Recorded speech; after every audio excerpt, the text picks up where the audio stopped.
ऐन लोकसभा निवडणुकांच्या तोंडावर राजकारणात नवा ट्विस्ट आलाय। महाविकास आघाडीला डच्चू देऊन वंचित बहुजन आघाडीने एकला चलो रेचा नारा दिला आणि आपल्या उमेदवारांची पहिली यादी पण जाहीर केली।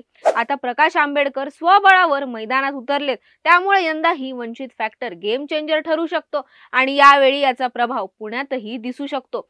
मनसेला सोडचिठ्ठी दिल्यानंतर वसंत मोरेंनीही पुण्याच्या जागेवर दावा केला आणि त्यात आता त्यांनी वंचितला साकडं घातल्याची चर्चा असल्यानं पुणे लोकसभा मतदारसंघातली राजकीय समीकरणं पार उलथापालथ होणार हेही नक्की। मग वसंत मोरेंना वंचितची साथ लाभली तर धंगेकर की मोहोळ, फटका कुणाला बसणार की दोघांना मागे टाकत वसंतात्या बाजी मारणार? पुण्यात काय होऊ शकतं जाणून घेऊयात या व्हिडिओतून। महाविकास आघाडी आणि वंचित बहुजन आघाडीची युती ही जागा वाटपावरून फिसकटली आणि अखेर वंचित बहुजन आघाडीनं 8 उमेदवारांची आपली पहिली यादी जाहीर केली। यावेळी प्रकाश आंबेडकरांनी महाविकास आघाडीतील जागा वाटप आणि बैठका यावर तीव्र नाराजी व्यक्त केली आणि संजय राऊतांवरही घणाघाती आरोप केले। पण इथं विषय आहे तो प्रकाश आंबेडकर आणि वसंत मोरे एकत्र येण्याचा। आता वंचितची पहिली उमेदवार यादी जाहीर करताना मनोज जरांगे पाटील आणि ओबीसी महासंघाचे प्रकाश शेंडगे यांच्यासोबत चर्चा करून पुढील उमेदवार यादी जाहीर करणार असल्याचं प्रकाश आंबेडकर यांनी स्पष्ट केलं। शिवाय नागपूरमध्ये काँग्रेस उमेदवाराला पाठिंबा देत असल्याचंही त्यांनी स्पष्ट केलं। आता वंचितच्या पहिल्या यादीतल्या उमेदवारांना जरांगेंचं समर्थन आहे। आता जरांगे आणि आंबेडकर एकत्र आल्याची चर्चा असतानाच आंबेडकर आणि वसंत मोरे ही एकत्र येण्याची शक्यता वर्तवली जाते। मनसेतून बाहेर पडल्यानंतर वसंत मोरे हे पुणे लोकसभा लढवण्याच्या निर्णयावर ठाम आहेत। मग अशात वसंत मोरे पाठिंबा मिळवण्यासाठी शक्य ते सर्व प्रयत्न करत असल्याचं चित्र आहे आणि याच पार्श्वभूमीवर वसंत मोरे हे प्रकाश आंबेडकरांना साथ घालू शकतात। मनोज जरांगे पाटलांनी राज्यातील लोकसभा मतदारसंघात मराठा समाजाची बैठक घेण्याचं आवाहन केलं होतं।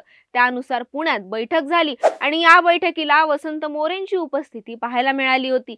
वसंत मोरे यांनी सकल मराठा समाजानं आयोजित केलेल्या बैठकीला हजेरी लावताना पुण्यात खासदार होण्यासाठी सकल मराठा समाज आणि वंचितनं सहकार्य करावं अशी अपेक्षा व्यक्त केल्याचं सध्या म्हणलं जातंय।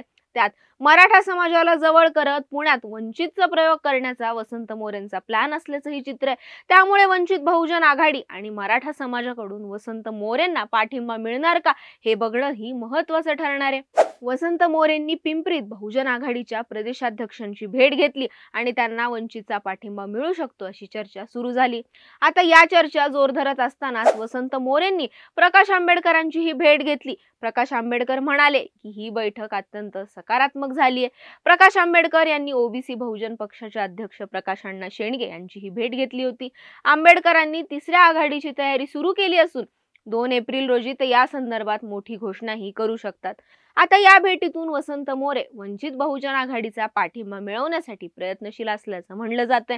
त्यामुळे प्रकाश आंबेडकरांच्या भेटीनंतर वंचित बहुजन आघाडीचे उमेदवार म्हणून पुणे लोकसभा मतदारसंघातून वसंत मोरेंना उमेदवारी जाहीर होणार का हे बघणंही तितकंच महत्त्वाचं आहे। मनसे सोडल्यानंतर वसंत मोरेंना महाविकास आघाडीकडून तिकीट मिळण्याची अपेक्षा होती। त्यासाठी त्यांनी शरद पवार, संजय राऊत, रवींद्र धंगेकर यांच्या भेटीगाठी घेतल्या। पण मवियाच्या जागा वाटपात काँग्रेसनं पुण्यात रवींद्र धंगेकरांना उमेदवारी जाहीर केली आणि मोरेंच्या पदरी निराशा पडली। आता पुणे लोकसभा निवडणुकीसाठी काँग्रेसकडून रवींद्र धंगेकर आणि भाजपकडून मुरलीधर मोहोळ यांना उमेदवारी जाहीर झाली आहे। पण पुणे लोकसभेतून 100% मीच खासदार होणार असं वसंत मोरेंचा दावा आहे। यासाठी वसंत मोरे चांगलीच धावपळ करताना दिसतात। मराठा समाजाची मदत मिळण्याची शक्यता दिसली, त्यामुळे त्यांच्या बैठकीलाही मोरेंनी हजेरी लावली होती।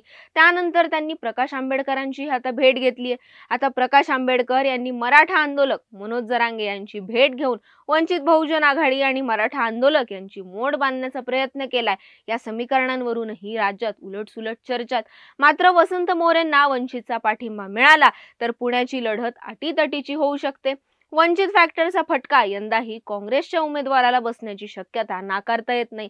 मुरलीधर मोहोळ, रवींद्र धंगेकर आणि वसंत मोरे अशी तिरंगी लढत झाली तर पुण्यात कोण बाजी मारणार?